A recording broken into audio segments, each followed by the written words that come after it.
Hello students, welcome to today's English learning class. In this session, we'll be exploring on the fourth chapter of your textbook Flamingo, that is rat trap. Now students, what is rat trap? You must have seen at your homes a kind of equipment made of either iron wire, or in some cases it is made of wood as well, that is kept at home to trap the rats into. Generally, a piece of bread, a piece of meat, or any other eatable is kept inside the rat trap, so that the rats around, they get tempted towards it, and as soon as they try to touch that eatable kept, that eatable is known as bait, B-A-I-T. So as soon as they get tempted towards the eatable kept, the rat trap closes in on them and they get trapped. Fine, so this is rat trap. The story is about a rat trap seller. It's about a rat trap seller who used to move from one place to the other selling rat traps. Fine. The words used for the rat trap seller in this chapter are, there are certain words used for him. The first word used for him is vagabond. So you can add these words to your active vocabulary. Vagabond is a person who is a homeless wanderer who doesn't have permanent shelter to live in, who keeps on moving from one place to the other without any fixed purpose. And the other word for the word vagabond is tramp. So tramp word has also been used. And one more word you will find author using for the rat trap seller, that is peddler. Peddler refers to a person who moves from one place to the other selling his goods. Fine, so these three words have been used, and this chapter speaks about a beautiful message. It speaks about a beautiful belief that there is essential goodness in all human beings. Fine. There is not any person who is evil, who is wicked by birth. There are circumstances which make him bad. There are circumstances which take him on the wrong path, which make him go astray. And if there is some amount of understanding and love invested in such a person, the essential goodness can be provoked. Students, you must have read in your class 10 that there was a chapter about Nelson Mandela, in which Nelson Mandela also spoke about this beautiful philosophy. He said that there is a fire of goodness burning in every heart. It can be hidden in some people, but it can never be extinguished. And if given proper understanding and love, if a touch of affection is imparted to the person, that essential goodness comes out. Fine. So this is the story of the transformation of a person of evil thoughts, a person who went astray due to certain circumstances, and it's his conversion from being bad to being good. As they say, kindness pays, rudeness never. So if you want to bring transformation into someone whom you consider to be gone on the wrong path in life, you need to be extremely kind. The only remedy is love. The only remedy is showing affection. As they say, love is the panacea of all kind of problems. Fine, all kind of relationships can be repaired if love is invested in the right proportion and with the right understanding. Fine. So let's explore further what this chapter is about. Once upon a time, there was a man who went around selling small rat traps of wire. So this is the story of a man who moved around selling small rat traps of wire. He was vagabond, he was tramp. He made them himself at odd moments. He manufactured all those rat traps on his own at odd moments, means irregularly. Whenever he found time, or whenever he felt like, he made, or whenever he had some raw material to make rat traps. From the material he got by bagging in the stores or at the big farms. The material for making rat traps he never purchased. He used to beg in the iron stores or at the big farms, where he could find some wires of iron and could convert them into rat traps. But even so, the business was not especially profitable. Though the raw material he used to beg Still his business was not profitable. He didn't invest anything for the raw material. Still his business was not profitable. So he had to resort to both begging and petty thievery to keep body and soul together. Since his business of selling rat trap was not profitable, so he had to resort to means he had to take the sport of this alternative. And what alternative had he chosen? Had he chosen begging and petty thievery. He used to beg and he used to indulge into a crime of petty choti moti chori, petty thievery, to keep body and soul together. To keep body and soul together is a beautiful expression of English. I would like all of you to learn and make it a word in your active vocabulary. To keep body and soul together means uh, to survive, to earn one's livelihood, to earn enough to get 2 square meals of the day. And other expression is to make both ends meet. To make both ends meet. So to keep body and soul together, he had to. Let me bring it back. He had to indulge into petty thievery. He had to indulge into begging. Even so, his clothes were in rags. Despite his selling rat traps, his indulging into begging, his doing some petty thievery, he was not able to earn enough to afford good clothes. So his clothes were in rags, means he was wearing worn out clothes. His cheeks were sunken.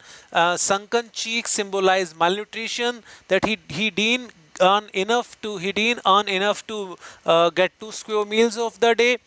He was starved most of the times, and hunger gleamed in his eyes, and one could see that he was hungry. He was not getting enough to fulfill his physical needs. He was not earning enough to get 2 square meals of the day. He was not earning enough to fill his belly with nutritious food. So hunger gleamed in his eyes. He was always looking for some opportunity to eat something, you can say, gleaming of hunger in his eyes. No one can imagine how sad and monotonous life can appear to such a vagabond. Vagabond, I have explained this to you, that he is a person who moves on from one place to other without any specific purpose in life, who doesn't have any home to live in. And it's quite difficult to imagine that such a person, how he would be living his life. His life is bound to be extremely sad and monotonous, extremely boring, who doesn't have any home, who doesn't have anyone to share his feelings with, who doesn't even have enough material resources to fulfill his material needs, who plods along the road. Plod is a verb that means to walk with tiredness. When you are extremely tired, you plod along the road. Fine. So such person is bound to get tired, who keeps on walking throughout the day, left to his own meditation. He doesn't have any relation to ponder over. He doesn't have any friend to ponder over. He doesn't have any other business or thought in his mind to think about. So such persons are generally left to their own meditation. Whatever comes to their mind, they keep on thinking over that. This way they keep on passing their lives. They don't have any goal, they don't have any target, they don't have any aims or ambition in their life. But one day this man had fallen into a line of thought. But one day, this man started thinking about a particular philosophy. To fall into a line of thought means to start thinking over a particular issue for a long time that comes to your mind.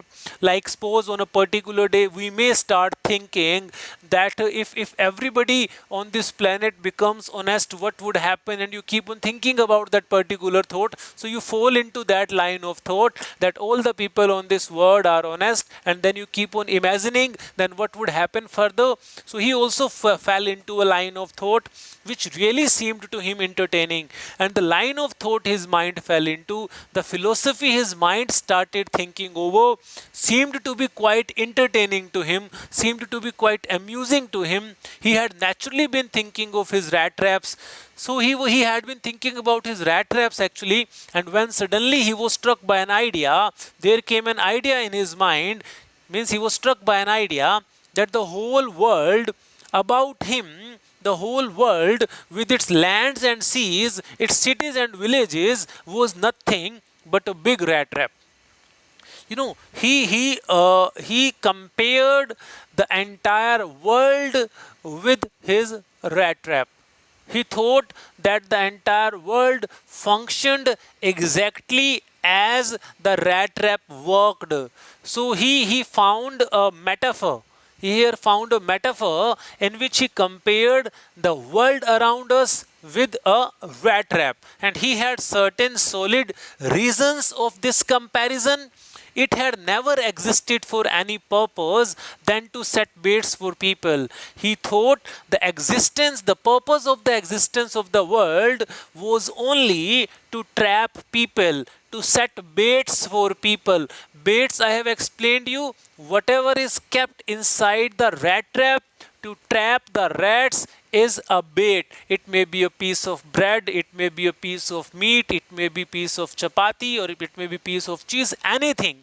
That is a bait that is kept there to tempt the rats, so that rats get attracted, they come closer, and they finally get trapped. So the purpose of the entire world he found to be setting baits for people and finally trapping them. It offered riches and joys, shelter and food, heat and clothing. These all were the baits offered by the world. Some people fall, tempted seeing riches and joys in life. Some want shelter and food. Some look for heat and clothing. So all these are traps laid by Almighty. All these are baits set by Almighty to trap innocent people into the world rat trap. Exactly as the rat trap offered cheese and pork. Pork is a piece of meat. It's a pig's meat actually. And as soon as anyone, now how does it function? So this is the comparison of logistics. How does it function, world rat trap? As soon as anyone let himself be tempted to touch the bait, it closes in on him, and then everything came to an end. Means the person gets trapped. So all these aspirations, all these hopes, all these targets, all these material possessions created by Almighty, these all material things, hopes, aspirations, our dreams to achieve something, our desire to become prosperous, all these are the baits set by Almighty for the human beings to trap them. As soon as human beings try to get nearer them, it closes in on them and they get trapped, and then that is the end of the show. Fine. This is in Hindi we say Moh Maya ka Jal. So a comparison has been made, and this philosophy, this line of thought of comparing world with a rat trap was quite amusing, was quite entertaining, was quite pleasant for the rat trap seller. Why? We'll come to know. Let's read further. The world had, of course, never been very kind to him. The rat trap seller had never been treated well by the people around him. Such people are considered suspicious in nature. Such people are never welcomed. Such people may turn out to be criminals. So nobody trusts them. So it gave him unwanted joy. Unwanted means strange, bizarre, a quite abnormal kind of joy to think ill of it. It here refers to word in this way. So he considered the entire world to be his antagonist. He considered the entire world to be his enemy. World had always been hostile to him. So when he philosophized about the world, that this world was a rat trap, and all the people who had never treated him kindly, they were going to get trapped into the world's rat trap one day or the other. This entire thing made him happy. He was revengeful towards the world in this way. He wanted all the people to be trapped into the world's rat trap, and he enjoyed this philosophy. It became a cherished pastime of his. It became his favorite pastime. Fine, a favorite hobby. and he enjoyed it. Cherished means something you enjoy. During many dreary ploddings, dreary means exhausting, wearisome, tiring. Plodding means walks. So he used to keep on walking with exhaustion, and during such dreary, tiresome, wearisome ploddings, he started thinking about this philosophy that Mr. X has been trapped, tomorrow Mr. Y will be trapped, so this way the entire world will be trapped. This entire world is a rat trap, and all these people who never have treated me with any kind of respect and kindness, they are merely rats, and they'll be trapped. To think of people he knew who had let themselves be caught in the dangerous snare. Snare means a kind of trap. So he used to think about the people who had already been caught into the dangerous snare, and of course who were still circling around the bait. He believed that there were many people who had already been caught into the world's rat trap, who had already started running running after material possessions, and who had been trapped, and who were just looking for mental peace. And those who were not yet trapped, they were yet circling around the bait, and soon they will also be trapped. So he categorized the people in the world into two categories. One category was of the people who had already been caught into world's rat trap, and some who were still circling around the bait. So he enjoyed this philosophy. He liked this particular philosophy. He was quite revengeful about the people around him. So he liked this. One dark evening, as he was trudging along the road, trudge also means plod. When you walk, when you walk continuously and get tired, you trudge along the road without any purpose. He caught sight of a little grey cottage by the roadside. On the roadside there was a cottage. He just happened to have a look at it, and he knocked on the door to ask shelter for the night. So he just wanted to spend his night over there. He asked for the shelter, nor was he refused. He was not refused. It was quite surprising for him that he was not refused by the cottage owner. Previously, he had never got shelter at anybody's house. Nobody had ever been kind enough to give him shelter at his cottage. But nor was he refused. Instead of the sour faces means unkind faces, uncompassionate faces, rude faces. You know, if a beggar comes at your home and you just shoo him away, go, there is nothing, and get out from here, this and that. So you show your sour faces to him. These cannot be called sweet faces. So instead of the sour faces which ordinarily met him, generally he used to meet sour faces, the people without any compassion towards him, the people without any sympathy towards him. The owner of this cottage, who was an old man without wife or child, was happy to get someone to talk to in his loneliness. So the owner was a person living in isolation, living in solitude. He was desperately looking for some company, and it was an ideal opportunity for him to have somebody at home to share his loneliness with. So as this, love begets love. So it was a win-win situation for all. Both liked this. He was looking for a shelter, and the person was looking for somebody to spend some time with him. So he was welcomed. He was warmly welcomed. He was welcomed contrary to his previous experiences with the people. Fine. So he was welcomed in. Immediately he put the porridge pot on the fire.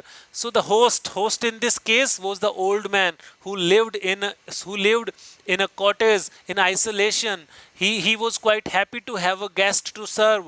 He put the porridge. Porridge is a dish, fine, made of grain, pot on the fire, and gave him supper, gave him dinner, served him dinner. Then he carved off such a big slice from the tobacco roll that it was enough for both the stranger's pipe and his own. He was served with tobacco as well. He was given a great amount of hospitality, which the vagabond had never received in his life.